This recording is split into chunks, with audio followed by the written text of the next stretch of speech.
આજે આપણે બનાવવાનો છે મકાઈનો સેવડો। તેની માટે આપણે 5 મકાઈના દાણા કાઢીને આવી રીતે રેડી કરી નાખ્યા છે। અને આ છે આદુ લસણની પેસ્ટ।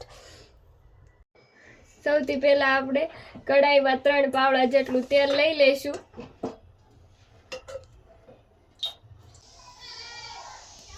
આપણે તેલમાં હવે જીરું ને રાઈ નાખી દીધું છે।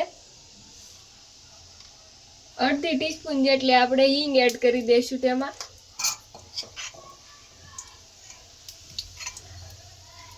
ને આ છે આદુ લસણની પેસ્ટ। આદુ ને લસણ બંનેને સરખી રીતે આમાં મિક્સ કરી દઈશું આપણે।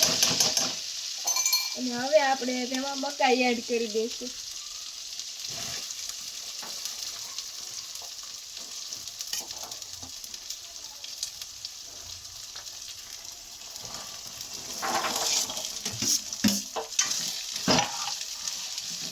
આને આપણે સરખી રીતે આમના હલાવશું અને 5 મિનિટ સુધી આપણે ઢાંકીને રાખી દઈશું।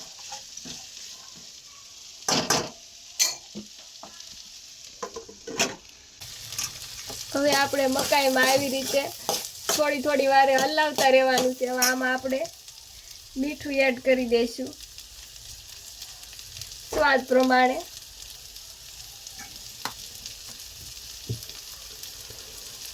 અને અડધી ચમચી જેટલી આપણે હળદર લઈ લીધી છે અને થોડીક એવી ખાંડ।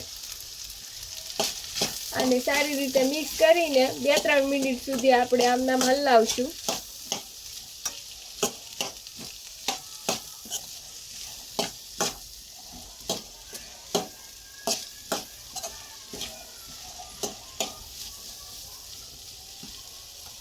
હવે આને આપણે ઢાંકીને રાખી દઈશું થોડી વાર માટે।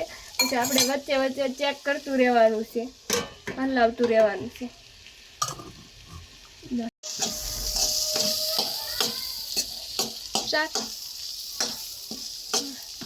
હવે આપણે આમનામ હલાવતા રહેવાનું છે થોડી વાર લગી। હવે આપણે અંદર ચટણી એડ કરી દઈશું।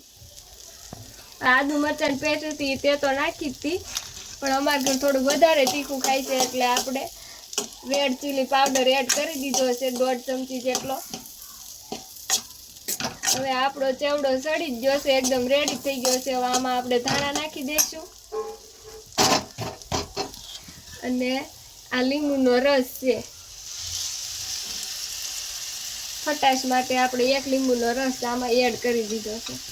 અને આપણો ચેવડો હવે એકદમ રેડી થઈ ગયો છે। હવે ધાણા નાખીને સર્વ કરી દઈશું। જોઈ શકો છો આપણો સેવડો રેડી થઈ ગયો છે। આપણે હવે આમાં ધાણા નાખી દીધા છે। આને સરખી રીતે મિક્સ કરી લઈશું।